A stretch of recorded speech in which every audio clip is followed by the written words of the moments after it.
Why is my sound on? Okay. Page 212. So you have all seen exponential functions before, especially in either physics 11 or chemistry 11 when you do a half-life curve. Do we remember doing half-life curves? This is a half-life curve, right? If this was time, and this is percentage of how much is there. Does everybody know what a half-life is? Yeah. Right? If you half-life of something is a day, after 1 day you have 50% of it left. After 2 days you have 25%. After 3 days you have 12.5%, et cetera, et cetera. Keeps chopping in half. Radioactive decay, that's usually what it's used for, right? Yeah. Sure. Well, that's what it is. Anyway, this is an exponential. This is a decay curve. There's ones that go up, which are growth curves. All right, that's all we're studying in this lesson. It's exponential functions. So, a bit of a definition. This is an exponential function. All it means is you have a variable in the exponent. So,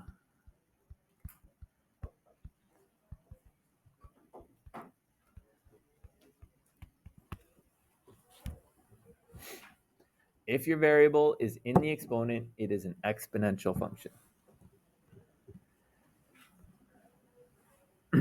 So, a couple bits of information. The a value here cannot be 0, because if it was 0, what would happen?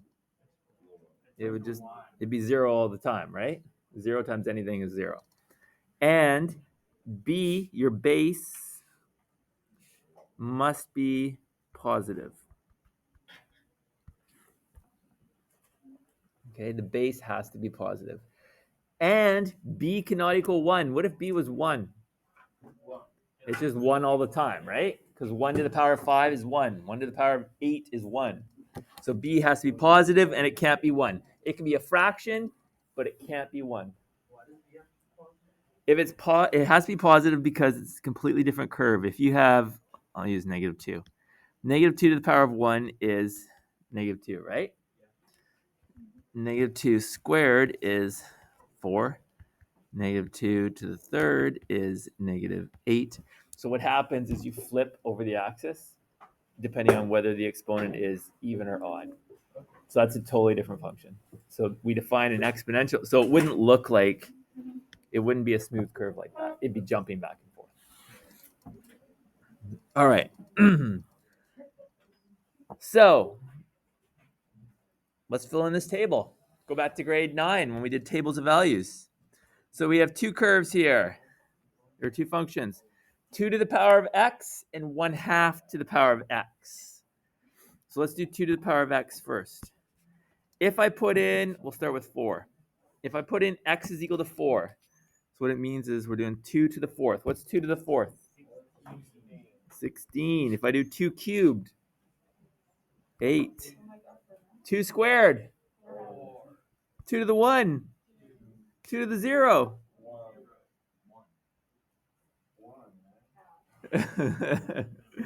1. What's 2 to the negative 1? 1/2, right? Because it means this, which is 1/2. What's 2 to the negative 2? 1/4. Are we seeing a pattern? Yeah. What am I doing? Yeah, you're dividing by 2, right? 16 divided by 2 is 8, divided by 2, divided by 2, divided by 2, divided by 2. So what's the next one? Okay, if we sketch that graph, when x is 0, I get 1. When x is 1, I get 2. When it's 2, I get 4. 3, I get 8. 4 will be off the page. Going this way, negative 1, it's a half. Quarter, you can't really draw those.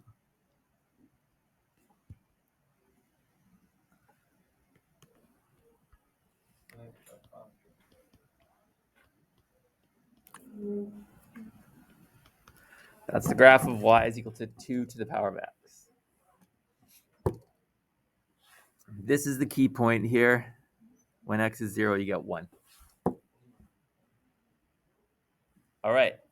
Is that okay?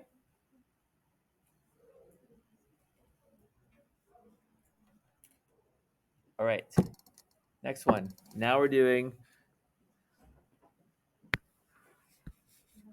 1/2 to the power of x.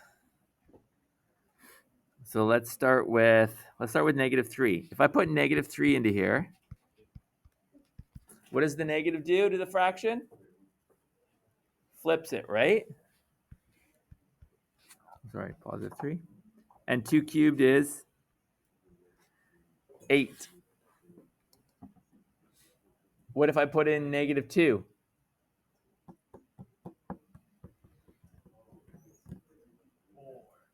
4, because 1/2 to the -2 is 2 to the 2, which is 4. What do you think is going to happen to the rest of the numbers? What's the trend? If this is 8 and goes to 4, what's this one going to be? 2. You're dividing by 2. It's the reverse of the above. Anything to the 0 is? To the power of 1 is?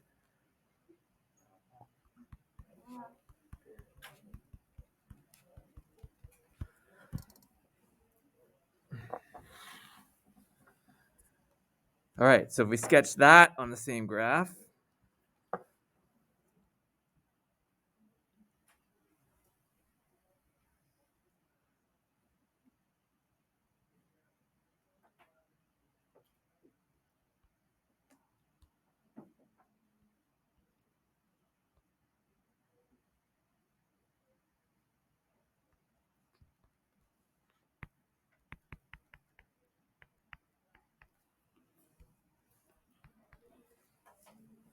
there's the graph of 1/2 to the power of x.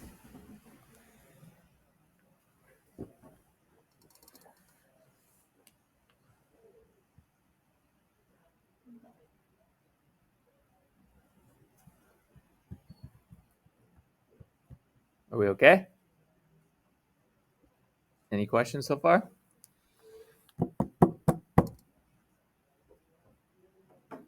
Okay. So let's answer some questions about this. What is the domain of this function? Way back in the very first unit, I said there's only 2 cases where you have domain restrictions. What were they? X in the denominator or square root. Do we have either of those? So what's our domain? All real numbers. I can do that for both of them. Or -infinity to +infinity, however you want to write it. What about the range of this function? How do you write that? First, we have B positive, only positive. Okay, but how do you write it?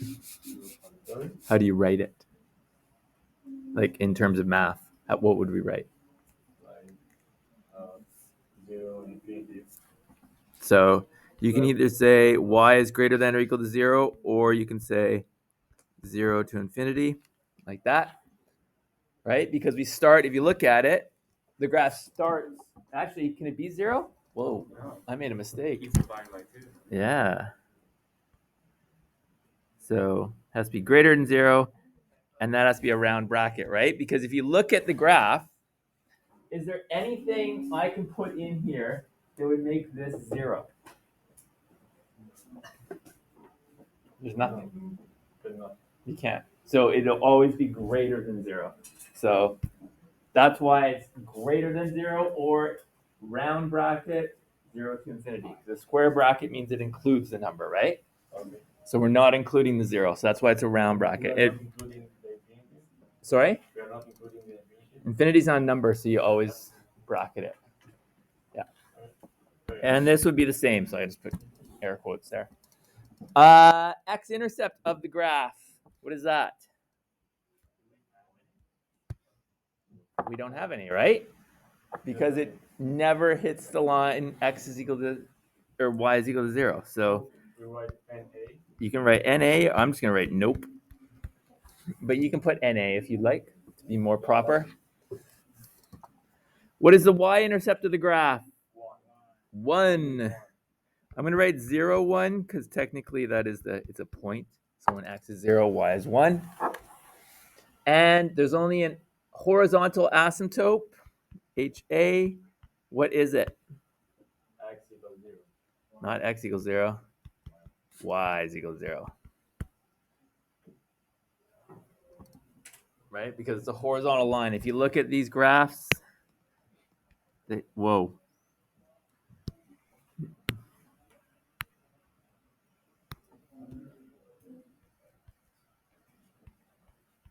It has a horizontal asymptote, HA, of y is equal to 0.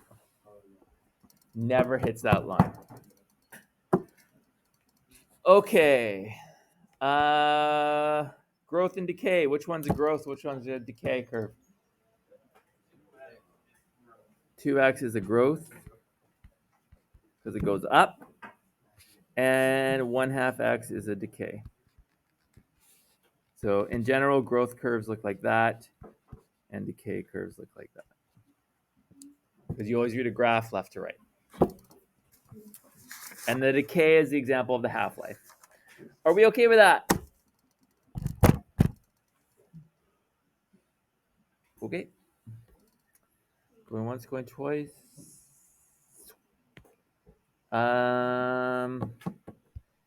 Let's quickly go through this. This is a lot of me talking this lesson, but we're going to burn through it fairly quick. Okay. 3 to the power of x, 10 to the power of x, 1/3 to the power of x, 1/10 to the power of x. So if I was asking you to sketch 3 to the power of x, let's just mark out when x equals 0, when x equals 1 for each one of these. When x is 0 for every 1, what is the answer? 1, right? Because it'd be 3 to the 0, 10 to the 0, 1/3 to the 0, and that always gives me 1. So they're always going to go through this point right here.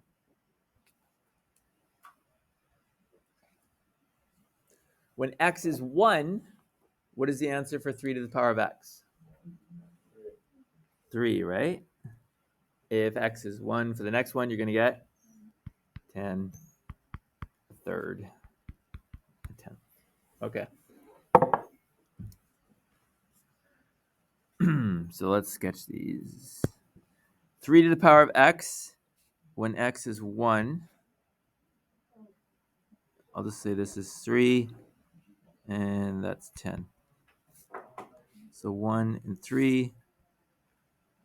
I know it's growth because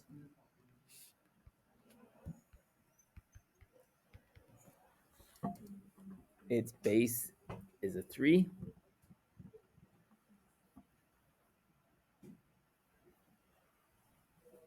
Ten to the power of x. Does it rise faster or slower than this one? Faster, right? You can even see it. If you mark x is equal to 1, you get 10. But it still has to go through this point right here. All the stuff on this side I'm not going to worry too much about because it's hard to discern. And I can even hit the point. So this is y is equal to 10 to the power of x.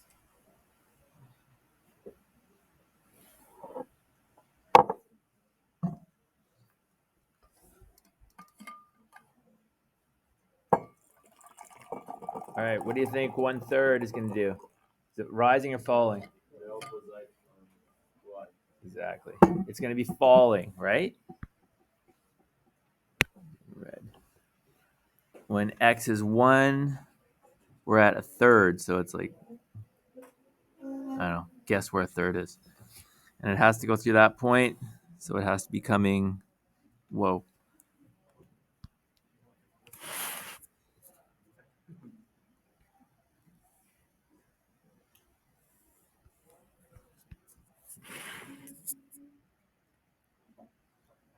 Y is equal to 1/3 to the power of x.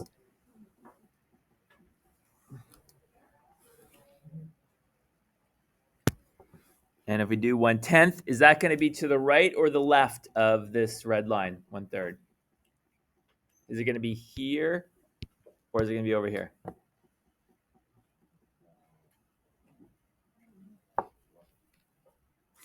Yeah, to the left.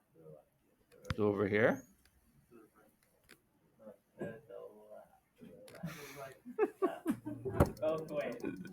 Well, let's look at it this way. To go from this one to this one, what have I technically done if we look at it in terms of transformations? It's reflection, right? I've gone like that. So if I take this blue one and I go like that, it should be in this area, right? So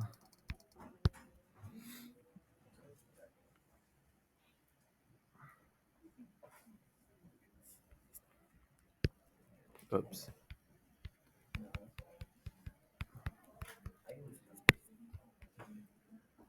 There we go. All right. There is your. Hey, you heard about my. Should I come back in a bit? No, I might as well just do it now. You sure? Yep. Okay. I need about 30. All right. It is your fault. What? Okay. All right. So if your base, your b value, is bigger than 1, is it a. What am I trying to say here? I've totally lost my train of thought. I know. Okay. So if the b value is. The larger the b value, the faster it rises, the more sharply it rises. That's what I wanted to say. The curve rises more sharply. When b is between 0 and 1, it falls faster or more sharply as b decreases, i.e., when b is a tenth, it falls faster than when it's a third. Kind of knew that. All right. We're going to skip the rest of that page. We're going to go to the next page. Okay. Now we're going to put an a value in there that is not 1. Oh no. This is just like transformations. So All right. Exactly. Exactly. So what does this a do? Dante, you just said it. What does it do? It's a vertical stretch. Just like when we did this formula, AFBX minus H plus K, that was a vertical stretch. It does the same thing here. These are vertical stretches. So if I graphed y is equal to 3x, is that a growth or decay? That's a growth. If x is equal to 0, what does y equal? The A.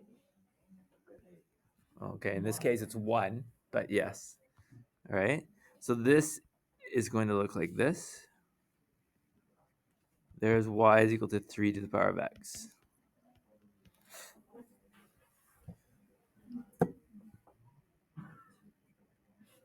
What about the second one? If it's 2 times 3 to the x, and I say x is 0, what do I get?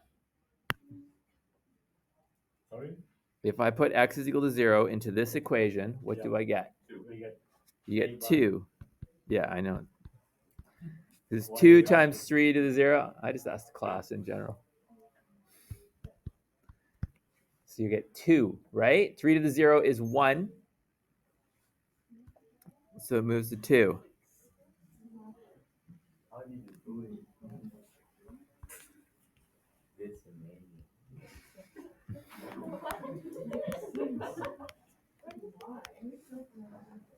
Do not multiply the 2 and the 3 together. Why can you not multiply the 2 and the 3 together? They don't have the same power. They're not the same base. Okay, so you can't do it. So what about the third one? What is that going to do? It's going to move it up to 5.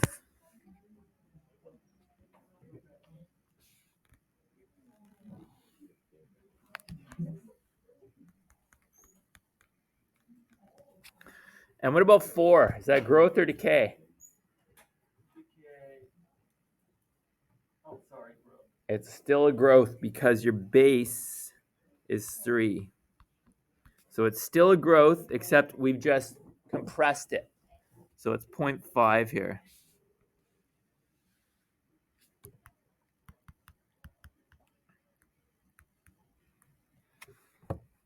All right.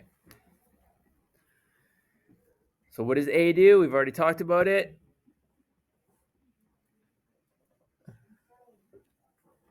What does A do? The number in front of this, in front of the base. It's a vertical stretch. Okay? That's all it does. Right.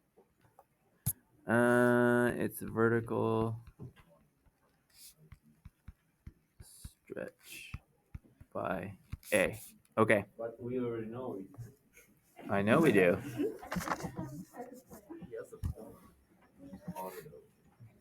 Okay. So it's also what? If you look at the graph, that number is also the Y-intercept. Okay. Flip the page, please.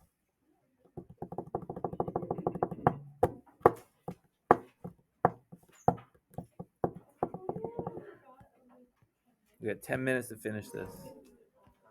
Okay. Why'd you waste so much time? I know. It's all my fault. Let's do... We're going to do this. We're going to answer these questions here. Okay.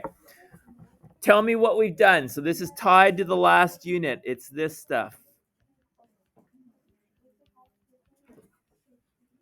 So we're going from this graph, 4 to the power of x, to 2 times 4 to the power of x minus 2.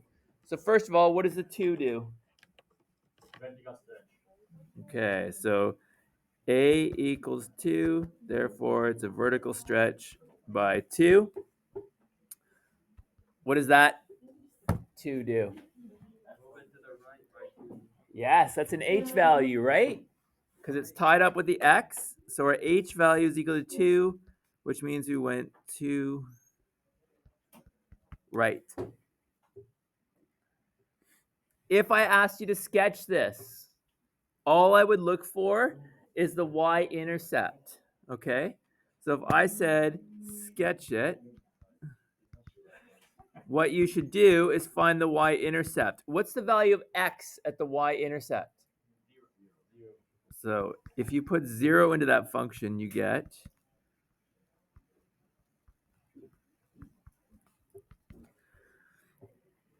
0 minus 2 is negative 2.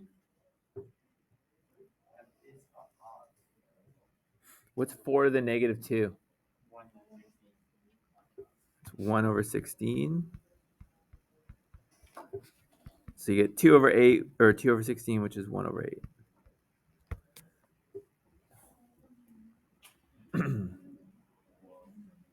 Does that make sense? Okay.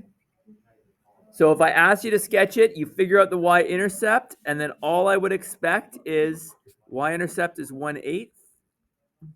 Is this a growth or decay curve?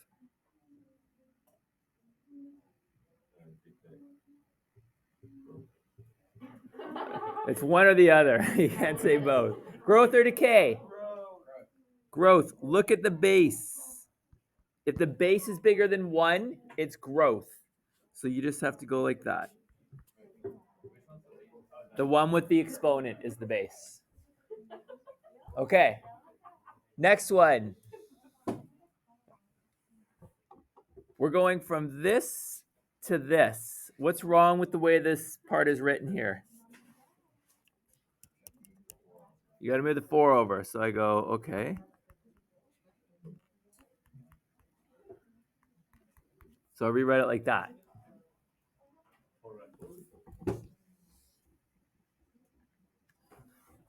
Okay. Now, this is important. What is my base? No, it's 2. It's 2 because the base can't be negative, right? Yeah. So this should be written like this. And I'm going to rewrite this as 1/5 x as the exponent, just because it's a little more clear. Okay? It's very important that you understand the base cannot be negative. So this actually has an a value of negative 1. If the a value is negative, what does that do to the graph?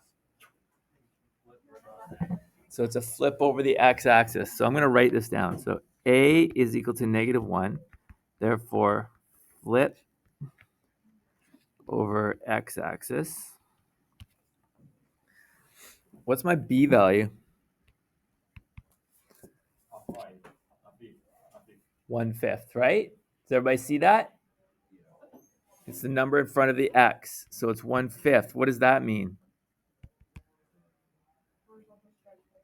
Yeah, HS by 5. And then what's this minus 4?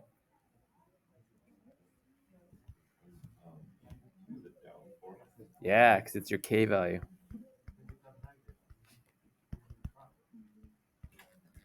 Okay. We're going to sketch this. All right? If I ask you to sketch something, what do you always mark? Y-intercept, especially on a exponential. So we're going to find the y-intercept. What's the value of x at the y-intercept? What's the value of x at the y-intercept? There you go. So y-int is y-intercept. And that's when x is 0. You need to know that. I'm going to ask you that over in every unit. It's like a standard thing. So put x equals 0 into the equation. 0 over 5. What is 0 divided by 5? 0. What's 2 to the 0? 1. What's negative 1 minus 4? Okay.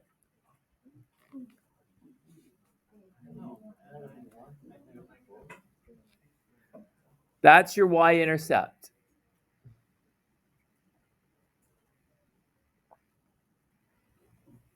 Negative 5. Now here's the tricky part. What does this graph look like?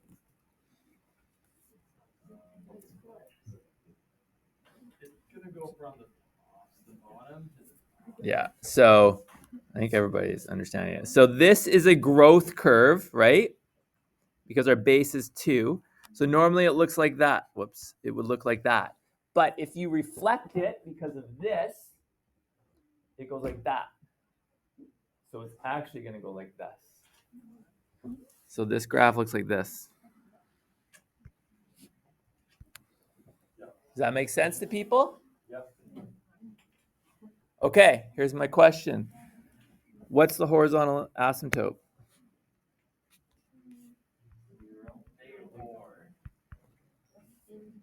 0. Okay, so let's look at this. On this graph, it's 0, right? And then we move down 4. If you move down 4, the asymptote goes with it. So your horizontal asymptote is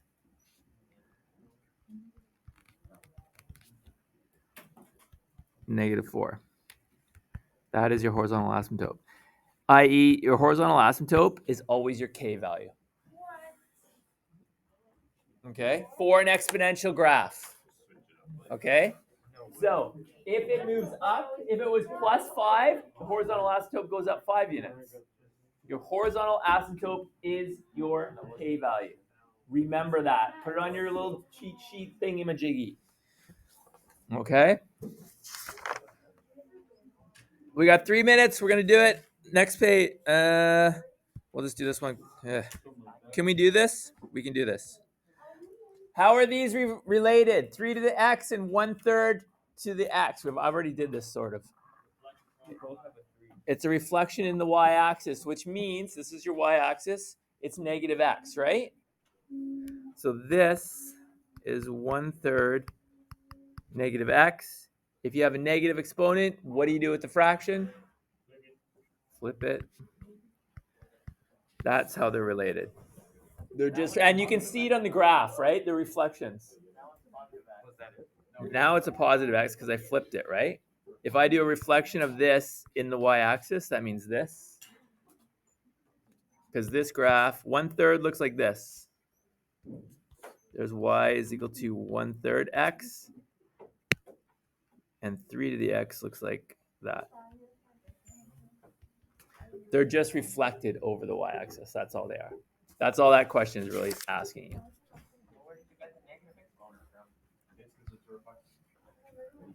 Because they're saying, how is it related if you do a reflection? Like, why are they? They're reflected. reflections of each other. That's all you have to know.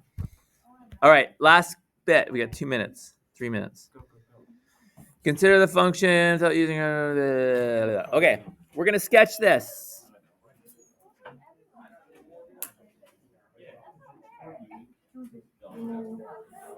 All right, 4 to the power of x plus 2 minus 6. What does your k value tell you? What does it tell you? Yes, your horizontal asymptote is -6. HA is y equals -6. So you just mark -6. Boom, boom.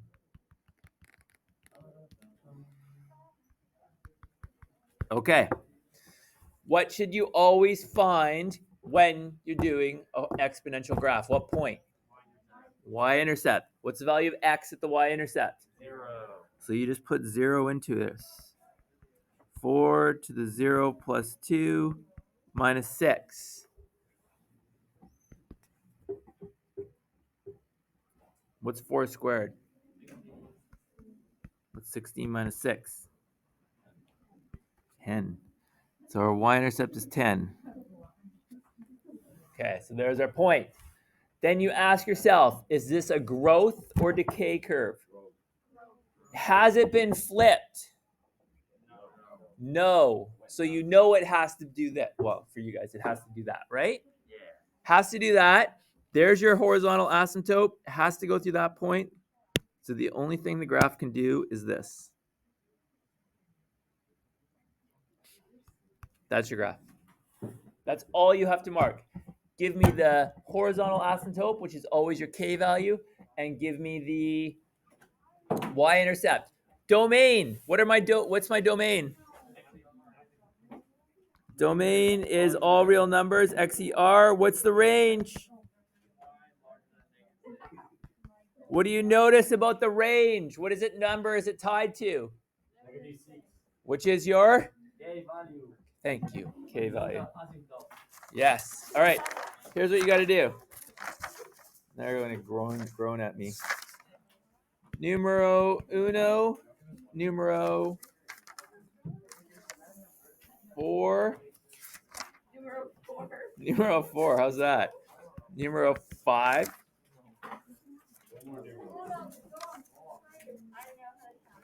And hang on.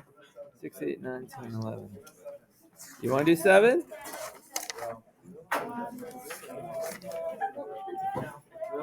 No, I don't want to do the inverse. Let's just do 8. 8, 9, 10, and 11. Right on the buzzer.